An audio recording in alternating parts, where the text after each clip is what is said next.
En este tercer video, la idea es un poco explicar, luego del diseño y monitoreo que hemos hablado, los casos, todo esto se enmarca dentro de una iniciativa de monitoreo hidrológico de ecosistemas andinos, que le llamamos IMEA, al cual SUNAS pertenece, ¿no? Esta iniciativa ha sido como que un poco la base de este nuevo diseño en el cual nosotros hemos venido trabajando, ¿no? Dentro de esta iniciativa, el objetivo general por el cual fue creada básicamente era incrementar y fortalecer el conocimiento sobre la hidrología de ecosistemas andinos, para mejorar la toma de decisiones en cuanto a la gestión integral de recursos hídricos a nivel de la región andina.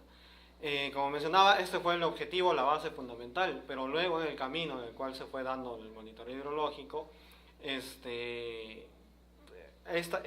iniciativa ayudó justamente a poder conocer cuál es el impacto de estas actividades para las cuales se están dando dentro de los mecanismos, ¿no?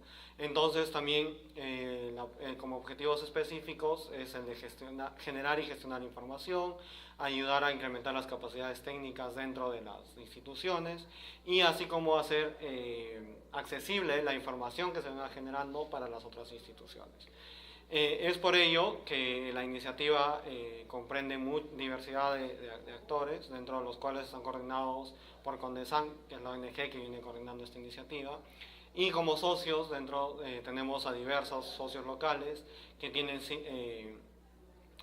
sitios de monitoreo en cada sede, y además como socio estratégico tiene a SUNAS como una institución que ayuda a utilizar esta información dentro de la comunidad. Además de ello están los asesores científicos, que básicamente es las universidades, que dan el respaldo necesario para que podamos tener cierto grado de tecnicidad dentro de la iniciativa. Básicamente la propuesta metodológica de cómo implementamos estos sitios de monitoreo es que el primer paso sea identificar a los usuarios directos del territorio, es decir, las comunidades con las cuales se va a trabajar, identificar con ellos la problemática, cuál es el objetivo del monitoreo, para luego de esto identificar la institución local que viene desarrollando el monitoreo dentro de la zona o que va a desarrollar el monitoreo y que es un poco la que ayuda a manejar la información y a implementar el diseño de monitoreo. Esta institución también a su vez tiene que buscar una institución de investigación, es decir, normalmente las universidades son las que cumplen esta función para que también le den cierto grado de sostenibilidad, ya que normalmente las instituciones locales no tienen un periodo de continuidad estable dentro de la cuenca, entonces, sin embargo, las universidades comienzan a manejar estos sitios de monitoreo y le pueden dar más estabilidad. Y todos estos son incluidos dentro de la red IMEA, que ayuda justamente a coordinar todo este proceso y que la información que se vaya generando se pueda esparcir o pueda ser accesible para todos. Entonces, el ámbito geográfico de la iniciativa es toda la región andina, desde Venezuela hasta Bolivia. Tenemos diversidad de sitios dentro de esto, más o menos unos 20 sitios que están siendo monitoreados en Ecuador, Perú, Bolivia y Venezuela. Y estos ayudan a responder diversidad de preguntas, como por ejemplo cuál es el efecto de la forestación dentro de una zona, cuál es la respuesta hidrológica del páramo degradado frente a estrategias de restauración, cuál es el efecto o la respuesta de una cuenca al sobrepastoreo, etcétera, etcétera, ¿no? Entonces, la metodología que utiliza la IMEA es la que habíamos explicado en los videos anteriores. Básicamente un monitoreo de cuencas pares, donde se mide la lluvia y el caudal, y se comparan dos cuencas, las dos cuencas que estén continuas, para poder tener las mismas características físicas de la cuenca, ¿no? Y para luego diferenciar una con la otra, ¿no? Si una tiene un tipo de intervención, la otra debería estar bajo la misma intervención. Entonces, ¿cómo logramos eso? Mediante la implementación de equipos, ¿no? Automatizados que nos ayuden a medir un poco cómo se están comportando las cuencas, y estos pueden medir, no necesita la presencia de una persona estable, ¿no? Entonces no son monitoreos puntuales, sino más bien monitorean todo el proceso. Entonces esto nos ayuda a mejorar la respuesta hidrológica. La idea de esto es que toda esta información que se venga generando sea accesible hacia las otras instituciones del Estado, los socios locales, etcétera, etcétera, como SUNAS inclusive, ¿no? Entonces todo este monitoreo nos va a dar indicadores que nos permitan medir y nos permitan identificar cuál ha sido el beneficio de estas intervenciones, y estos indicadores deberían estar disponibles hacia los demás, ¿no? Entonces, un poco como iniciativa se está creando un portal web donde puedan estar todo el monitoreo, tanto los datos ya procesados como los indicadores que se vienen procesando, ¿no? Por ejemplo, el caudal máximo, los hidrogramas, histogramas, precipitaciones máximos y mínimas, etcétera, etcétera.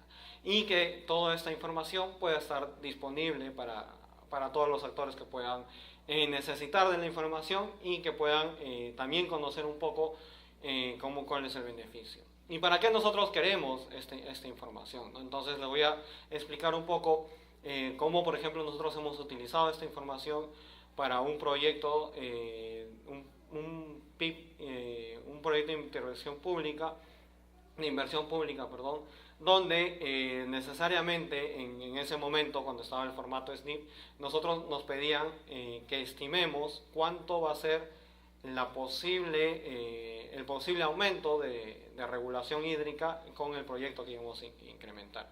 Entonces, para ello, nosotros identificamos la cuenca donde nosotros estamos haciendo el proyecto, en este caso era para Huancayo. Teníamos un cuadro donde nosotros poníamos primero a la izquierda todas las características físicas de la cuenca, ¿no? Por ejemplo, cuánto porcentaje de cobertura existe, cuál es la problemática, el lugar, el sitio, etc.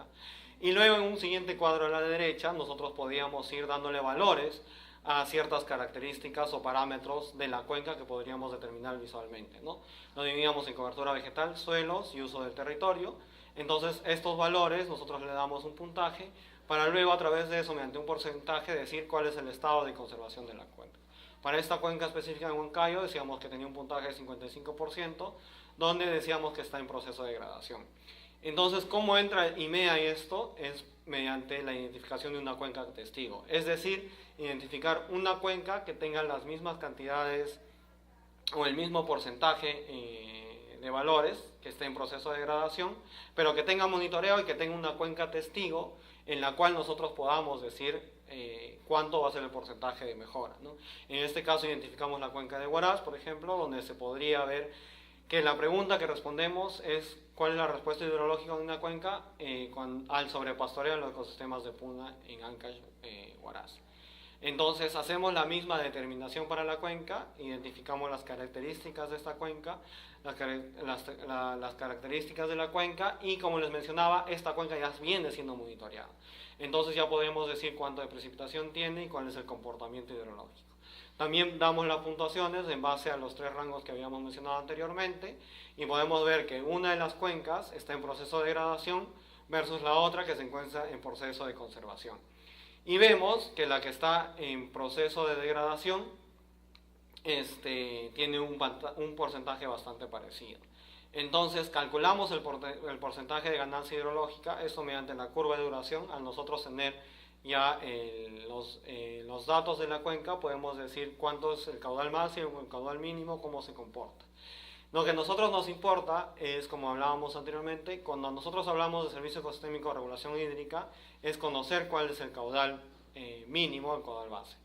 Para eso nosotros identificamos los percentiles, decimos que el Q65 es el percentil que más se identifica con el de regulación hídrica, y nosotros medimos a partir de eso cuánto podría ser el caudal que ayuda a mejorar. Entonces calculamos el percentil 65 para ambas cuencas, para la cuenca que está sin intervención y con intervención. Y luego de esto calculamos un índice de regulación hídrica.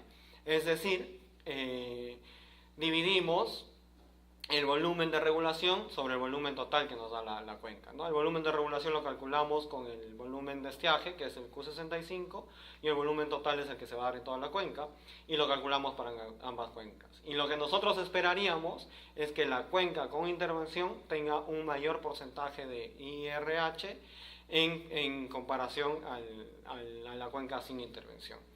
Entonces, luego de esto, eso lo calculamos en el sitio IMEA, Lo comparamos con el sitio que nosotros queremos estimar el porcentaje de regulación, que en este caso, por ejemplo, podría ser Huancayo. A la izquierda tenemos la cuenca de estudio, donde solamente tenemos una cuenca, solamente tenemos el ICON, que es el índice de conservación que habíamos mencionado, que es de 55. Lo comparamos con el sitio IMEA, que tiene el mismo tipo de ecosistema, el mismo ICON, pero el beneficio es que esta se encuentra monitoreada y además tiene la cuenca PAR que está en proceso de conservación. Entonces, si calculamos el índice de regulación hídrica, podemos decir que si nosotros, con el proyecto que nosotros queremos hacer dentro de la cuenca de Huancayo, al mejorar una cuenca que está sobrepastoreada, podríamos tener un incremento del 20% en el caudal mínimo. Entonces es así que nosotros podríamos estimar dentro de los proyectos de inversión pública cuánto vendría a ser el porcentaje que nosotros podríamos ganar al realizar estos tipos de intervenciones. En general, es esto lo que nosotros vendríamos a buscar, ¿no? Conocer un poco cómo las intervenciones o cómo la implementación de los mecanismos de atribución por servicios ecosistémicos van a ayudar a beneficiar a los servicios ecosistémicos que nosotros estamos priorizando, en este caso específico como SUNAS dentro de las CPS, ¿no? Y cómo, este monitoreo nos va a ayudar a conocer tanto cómo está en el estado actual nuestra cuenca y el servicio ecosistémico que se está dando hacia la EPS, y cómo con las intervenciones que vamos a realizar en los diversos proyectos vamos a comenzar a mejorar ese servicio ecosistémico dentro de las EPS. Además de que el sistema de monitoreo también puede servir para que otros actores puedan intervenir dentro de la cuenca, conocer un poco cómo se está dando el proceso hidrológico, cómo se comporta hidrológicamente la cuenca, cuánto de precipitación se está dando en la parte alta, media y baja. Al ser un monitoreo participativo también se involucra tanto los actores de la parte alta, que son los contribuyentes, como los de la parte baja, incentivar a que el ANAS, ENAMI también se puedan integrar dentro de estas iniciativas, que son las instituciones que deberían estar haciendo este tipo de monitoreo, ¿no? Y básicamente eso es lo que se buscaría como diseño de monitoreo en esta clase. Entonces, un poco a partir de esto, de los tres videos nos ayudan. El primero a identificar un poco cómo podría ser teóricamente este proceso, el segundo casos prácticos de cómo hemos venido implementando, y en el tercero, en que es este video que les vengo explicando, es cómo esto se engloba dentro de un proceso un poco más grande que es la IMEA y cómo nació a partir de este tipo de monitoreos. Entonces, muchas gracias por participar de este webinar, y cualquier consulta ya lo vamos a estar resolviendo en la clase presencial.